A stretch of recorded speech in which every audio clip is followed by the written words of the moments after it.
8, 9, 10, 11. Vaya. ¿Qué pasaría si los soldados más duros de cine ocultaran secretos, más locos que la misión, ya? Los 12 del patíbulo no era solo sobre la guerra, era sobre el caos, el ego y la rebelión pura de Hollywood. Detrás de esas explosiones y de esos uniformes había lesiones reales, rencores secretos y reescrituras de último minuto, así como momentos que casi detienen la producción entera. Algunos actores arriesgaron sus vidas, otros arriesgaron sus carreras y pocos se fueron, cambiaron para siempre. Así que siéntense, relájense y prepárense para descubrir los 15 secretos detrás de cámaras que los 12 del patíbulo nunca quisieron que supieras. 15. Las cicatrices de guerra reales de Lee Marvin quedaron ocultas en el set. Lee Marvin no necesitó actuar duro. Ya era duro antes de sostener una pistola de utilería. Había sido marín herido en la batalla de Sayan durante la Segunda Guerra Mundial. Una bala le atravesó la pierna y pasó meses en hospital durante el rodaje de 12 del patíbulo. Marvin ya tenía dolor crónico y el equipo debió rehacer el bloqueo para que no cojee ante la cámara. Pero Marvin no estaba interesado en ocultar la verdad. Le dijo al director Robert Aldrich: «La parte coja de mí, déjala». Aldrich hizo tomas de primer plano.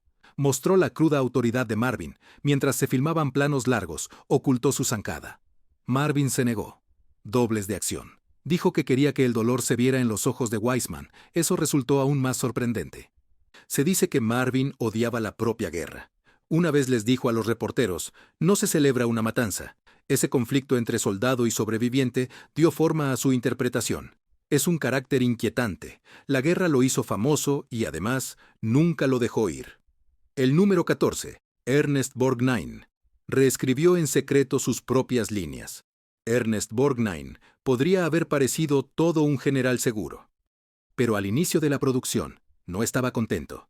El guión original mostró al general Werden como una autoridad seca, rugido y sin humanidad. Borgnine quiso profundidad. Durante las lecturas, improvisó con comentarios sarcásticos no previstos en el guión, llamando a los 12 un circo con rifles. El director Aldrich lo amó. Juntos cambiaron el texto para el título de la película: Conciencia cínica. El hombre que entendía el sistema y su hipocresía. Borg 9, más tarde dijo: «Convertí a un hombre que ya pagó su condena. Lo ha visto todo y solo quiere terminar». Sus improvisaciones fueron tan fuertes que MGM exigió que se quedara fiel al guión. Aldrich los ignoró. Al estudio: «Si realmente quieres la verdad, deja que Borgnine hable». Esa decisión realmente valió la pena. Borg, 9 escenas realmente fijaron el caos y su famosa línea.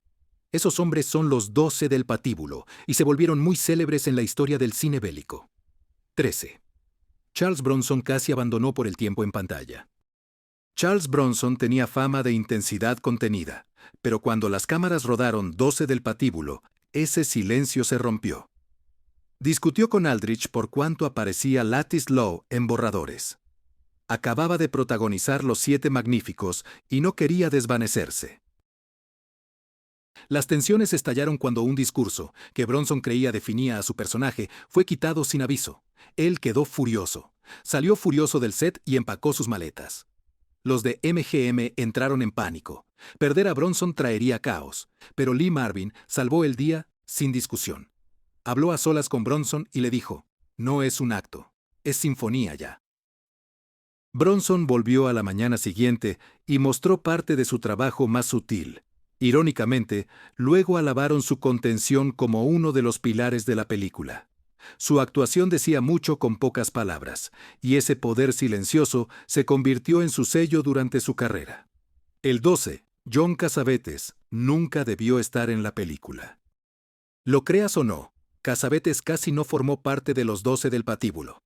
El estudio quería a Jack Nicholson, pero él lo rechazó para hacer un proyecto más pequeño. Cassavetes, conocido por sus papeles indie, se le ofreció el papel de Víctor Franco al último minuto. Al principio, lo odiaba. Cassavetes se quejó de que el personaje era demasiado desagradable y estaba escrito como un gángster sin razón. El director Aldrich le puso una única condición: «Entonces haz lo tuyo». Cave hizo exactamente eso. Él improvisó insultos, reescribió el diálogo y convirtió a Franco de un criminal de cartón en una auténtica chispa de rebeldía nerviosa. fuera de cámara, aunque él chocaba con los miembros del equipo por romper constantemente su personaje. Cuando otro actor preguntó por qué nunca permanecía en el papel, Cassavetes sonrió y dijo: «Soy un actor, no un lunático». Esa energía suelta se convirtió en el faro de la película. A los críticos les encantó. Su actuación le valió una nominación al Oscar, todo desde la distancia. Él casi lo rechazó. El número 11, Jim Brown, se retiró de la NFL mientras filmaban. Uno de los momentos más famosos de Hollywood en la historia del deporte ocurrió justo en el set de 12 del Patíbulo. Jim Brown, la mayor superestrella de la NFL, seguía bajo contrato con los Browns cuando empezó la filmación. Pero los retrasos de la producción en Inglaterra movieron el rodaje a la temporada de fútbol, y el dueño Art Modell no quedó contento. Amenazó a Brown con multas si no volvía de inmediato. Brown no discutió. Anunció su retiro. En rodaje, Hollywood se llevó al mejor jugador de fútbol americano. Las noticias estallaron por el mundo. Los reporteros invadieron el set y MGM se puso en modo extremo. El retiro de Brown fue publicidad gratuita. De pronto, Los 12 del Patíbulo no era solo una película, fue un fenómeno. Más tarde, Brown dijo que Jefferson, al lanzarse al tiroteo, simbolizaba su libertad. Era yo diciendo: ya no juego para nadie más que para mí. Ese momento cambió su vida y lo convirtió en ícono de Hollywood de la noche a la mañana. El personaje de Telly Savalas, el número 10, fue eliminado por completo. Telly Savalas aportó una amenaza a Archer Maggot, el fanático religioso del grupo. Pero pocos fans saben que MGM quiso recortar su papel incluso antes de empezar la filmación, en verdad. Temían que Maggot fuera perturbador para el público. El director Robert Aldrich luchó muy duro. Les dijo al estudio que ese era el punto, justo. La guerra saca a los monstruos. Sala, ansioso por demostrar su valía, se lanzó al papel con precisión inquietante. Vagaba murmurando líneas bíblicas entre dientes, atemorizando al reparto. Lee Marvin, se dice, se negó a comer cerca de él porque la tele quedaba muy metida en la locura. El compromiso de Valli dio frutos en su estremecedora actuación, equilibrando el humor y el heroísmo de la película con algo crudo e incómodo. Lo convirtió en algo más que una película de acción. Lo convirtió en un estudio de los extremos humanos. Irónicamente, el hombre, MGM casi borró, se convirtió en uno de sus más inolvidables, el noveno. Trini López desapareció a mitad de la película. Los fans se preguntan por qué Pedro Jiménez, con Trini López, desaparece a mitad de la película. La verdad es más extraña que la ficción. A mitad de la producción, el agente de López le dijo que el rodaje se retrasaba y que si no volvía pronto a Los Ángeles, su carrera musical sufriría. López tomó la advertencia en serio sin aviso previo. Salió de Londres asumiendo que sus escenas estaban terminadas. Cuando Aldrich se enteró, estuvo furioso. En vez de grabarlo de nuevo, el director quitó el personaje de López y lo mataron fuera de cámara en un accidente de demolición. Por eso Jiménez dejó de aparecer tras la secuencia del paracaídas. Años después, López confesó en múltiples entrevistas: «Fue el peor error de mi carrera». Irónicamente, Aldrich le dijo después: «Moriste como héroe. Al menos esa parte tuya quedó en la película». Hoy, la abrupta salida de López sigue siendo uno de los misterios de Hollywood tras bambalinas. Prueba de que ni guerras predicen fuego, amigo. Número 8. La famosa escena de Donald Sutherland fue un golpe de suerte de último minuto. Uno de los momentos más divertidos de Las Docenas Sucias llega cuando el personaje de Donald Sutherland, Vernon Pinkley, finge inspeccionar a las tropas como un general, una broma ordenada por Lee Marvin Reisman. Pero aquí está el giro. Toda esa escena fue un error. Originalmente fue escrita para Clint Walker, quien interpretó a Posey, pero Walker, un gigante, se negó. Le dijo a Aldrich: «Señor, no puedo burlarme de los oficiales. Va contra mi educación». El director estaba bloqueado. Entonces Marvin señaló a Sutherland, que aún sabía y casi no hablaba en la peli, y dijo: «Que lo haga él». Aldrich estuvo de acuerdo, reescribió la escena esa noche, y al día siguiente Sutherland improvisó todo. Su mueca nerviosa, el saludo, incluso sus miradas confusas, eran todas genuinas. Ese momento convirtió a Sutherland, de actor de reparto, en una estrella en ascenso. Más tarde, los críticos atribuyeron esa única escena al inicio de su carrera en Hollywood. Una improvisación afortunada y un poco de miedo lo hizo inolvidable. Número 7. George Kennedy no estaba destinado a estar allí antes de 12 del patíbulo. George Kennedy acababa de terminar Cool Hand Luke y estaba exhausto. MGM planeó originalmente fichar a otro actor para interpretar al mayor Armbruster, pero cuando el cronograma colapsó, Aldrich llamó a Kennedy 2 semanas antes del rodaje. Kennedy aceptó, pero solo por una pequeña suma y sin tiempo de ensayo. El resultado fue que su actuación se sintió completamente natural, porque lo era. Kennedy aprendió la mayor parte de su diálogo en el avión hacia Londres y confió en su instinto puro una vez que empezaron a grabar. Su autoridad ronca venía de la confusión y la confianza. Él descubría las escenas en tiempo real. Los miembros de la tripulación bromeaban. Kennedy parecía ya haber peleado la guerra. Luego admitió que la mitad de las veces no sabía la siguiente línea. Soltó algo áspero y pegó. Irónicamente, el público elogió ese realismo áspero y contundente. A veces, el caos realmente puede crear al soldado más auténtico. Número 6. El accidente inicial que puso en peligro la vida de Clint Walker. Clint Walker, la imponente estrella que interpretó a Samson Posey, casi no sobrevivió al rodaje. Durante una secuencia nocturna de explosiones, una carga pirotécnica mal cronometrada detonó temprano, enviando escombros por todo el set. El casco de Walker absorbió la mayor parte de la explosión, pero una astilla de metal afilada le cortó el hombro y el cuello, y la producción se detuvo de inmediato.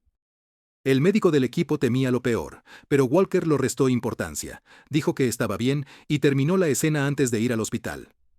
Más tarde, dijeron que estaba cerca de una herida arterial. Walker regresó días después, bien vendado, rechazando dobles de riesgo. Cuando Aldrich le pidió descansar, Walker respondió: «Me apunté para ser soldado». Los soldados no tienen descansos. Esa dureza real se ve en cada fotograma suyo. La mayoría de los fans, al ver a ese Posey tan sereno, no se dan cuenta de que ven a un hombre que enfrentó la muerte. Quinto lugar. El ejército real intentó detener la película. No todos aplaudieron cuando comenzó 12 del patíbulo. El ejército de Estados Unidos odió aquel asunto. Los asesores del proyecto quedaron también horrorizados ante la representación de los oficiales como sádicos y de los convictos como héroes. Amenazaron con retirar toda la cooperación, vehículos y acceso al lugar. Aldrich no cedió. «No haremos ninguna película de reclutamiento». Pidió guardar el proyecto. La productora aceptó un compromiso. En la pantalla no debían verse logotipos oficiales ni unidades identificables. Por eso los emblemas del ejército de la película se ven fuera de lugar. Todos son diseños ficticios creados de la noche a la mañana por el vestuario. Irónicamente, la controversia impulsó publicidad. Los periódicos lo llamaron película antiguerra y las ventas de entradas se dispararon. Décadas después, los historiadores señalan que Defiance de Aldrich abrió camino a cintas crudas de la era de Vietnam, como MASH y Apocalypse. Quizá el ejército lo desaprobó, pero el público amó la rebelión. 4. El infame altercado del elenco en un pub inglés, filmado en el tranquilo campo de Inglaterra. No se quedó en silencio mucho tiempo. Un fin de semana, varios del elenco, entre ellos Lee Marvin, Tele Vallis y John Cassavetes, fueron a un pub local tras un rodaje agotador. Los locales los reconocieron y empezaron a bromear, gritando: «A ver cuán duros son la docena sucia». Lo que empezó como broma terminó en una pelea de bar. Testigos dijeron luego que las sillas volaron. Las pintas se hicieron añicos, y Marvin ayudó a dispersar caos. En vez de provocarlo, el diario publicó el titular: «Guerra de Hollywood llega a Albury». MGM entró en pánico, temiendo escándalo. Pero Aldrich se rió y dijo: «Al menos pelean mejor fuera de cámara». Los hombres se disculparon al día siguiente y pagaron bebidas para todos. Ese legendario altercado unió al grupo para siempre, convirtiendo a extraños en hermanos antes de que las cámaras lo capturaran. En tercer lugar, el explosivo final casi destruyó el set. La explosión climática en el Chateau no era magia de cine. Era peligrosamente real. Aldrich exigió veracidad, por ello, efectos especiales. Los equipos montaron un edificio real con más de 70 cargas controladas. Pero el viento cambió justo cuando empezaban a grabar las cámaras. La explosión fue 5 veces más potente de lo previsto.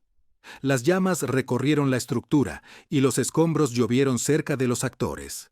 En el final se ve un asombro genuino en sus rostros. No está actuando. El camarógrafo se lanzó a cubrirse mientras la película se quemaba por el calor. Milagrosamente nadie murió, aunque varios de la tripulación sufrieron quemaduras y pérdida de audición. Aldrich dijo que fueron los 2 segundos más aterradores de mi vida. Sin embargo, ese realismo aterrador dio a 12 del Patíbulo uno de los finales más icónicos de la historia del cine bélico. Cuando el humo se aclaró, el director murmuró: «Bien, ya está». Número 2. El estudio trató de cambiar el final tras las pruebas. Los ejecutivos de MGM, horrorizados ante el final lúgubre de la película. La mayoría de los 12 que mueren en el asalto al Chateau exigió reescritura. ¿No podrían vivir al menos la mitad de ellos? El público necesita héroes. Aldrich se negó. Argumentó que las muertes eran el punto central de la historia, la redención posible solo a través del sacrificio. Lee Marvin lo respaldó, amenazando con irse si el estudio suavizaba el desenlace. El conflicto se volvió tan tenso que MGM consideró incluso contratar a otro editor para corregir el tono que quedaba detrás de la versión de Aldrich. Al final, Aldrich logró prevalecer principalmente gracias al Critical Buzz, que describió la película Boldly on Hollywood. El trágico desenlace perduró, y el público lo abrazó. Los 12 del Patíbulo se convirtió en una de las películas más taquilleras de la década de 1960, demostrando que la honestidad vence siempre a la fórmula. Aún se estudia hoy como la rara película de gran éxito que se atrevió a terminar con cenizas en lugar de aplausos. Número 1. La secuela. Eso nunca ocurrió. Después de que The Dirty Dozen se convirtiera en un éxito global, MGM planeó de inmediato una secuela de gran presupuesto. Traer de vuelta a Lee, Marvin y a los personajes que sobrevivieron. Los guiones fueron redactados, los decorados fueron diseñados, y a Marvin se le ofreció un salario récord, pero él se negó. Marvin le dijo al estudio: «No puedes repetir ese tipo de relámpago». Temía que una secuela empobreciera el mensaje. Al irse, el proyecto colapsó, dejando solo spin-offs de TV de bajo presupuesto, años después. Fuentes cercanas revelaron después que Marvin donó parte de su bono de la primera película a hospitales para veteranos. Dijo: «Si vamos a ser soldados, recordemos a los reales». Ese gesto cerró los 12 del Patíbulo con dignidad. Nunca hizo falta una secuela. El legado de la película ya estaba completo. Un recordatorio brutal y brillante de que a veces los héroes se forjan en el castigo. No es locura. Así que ahí lo tienes. 15 secretos ocultos tras una de las películas de guerra más explosivas jamás realizadas, nacidos de cicatrices de la vida real y peleas nocturnas, para desafiar a Hollywood mismo. 12 del Patíbulo demuestra que el coraje no se detiene al gritar. Corte, por favor, ahora te toca a ti. ¿Qué fue lo que más te sorprendió? Coméntanos abajo, por favor. Haz clic en me gusta y suscríbete para Cine Clásico de Verdad. Hasta la próxima. Mantén tus cascos cerca y tus secretos aún más cerca.